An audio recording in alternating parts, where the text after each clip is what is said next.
believe him to be the purest lyrical poet in the English-speaking world. Your man has a reputation for roaring behavior that brought wives, mothers, and the London police running. It started with Cal. It was a journey that started with Celyn, and it's been gestating in our heads for about a good 18 months, if not longer, before we actually solidly got down to the writing process.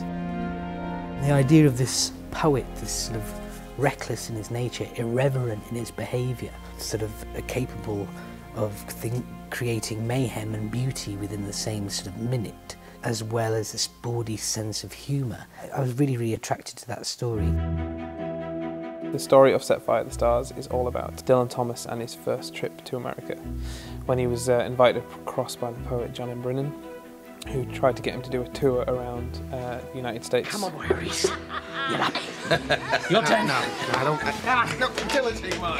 Celyn is the perfect actor to play Dylan because he's the perfect actor for this project. And it was interesting across the writing process, the idea of like a director and an actor writing this together. Celyn's actorly instinct's been a very good kind of filter for dialogue, and I suppose I was very much to tell the story visually. So I think it was a really good mix. I reread that book, but I also sort of took a lot of news clippings and sort of interviews and listened to him in performance, because it was kind of getting the image of the guy and the sort of spirit of the guy. I thought about it a lot. You know, he's been in my head so long. Hello. How are you? I'm a friend of John's. John who? John Malcolm Brennan. Him. The film's more focused on John and John's relationship with Dylan. It's a film about John, really, and Dylan is the catalyst for everything.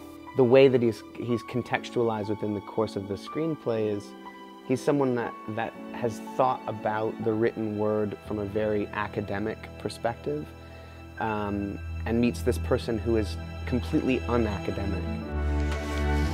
He's kind of, you know, a studious fan, I suppose, of Dylan's. My dreams became the collateral of another boy's dawn.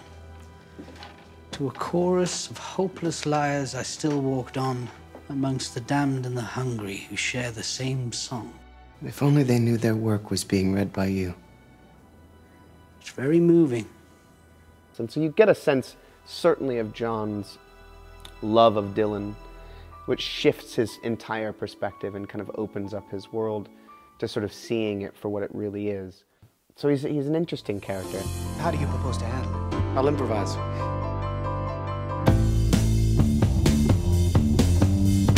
Oh!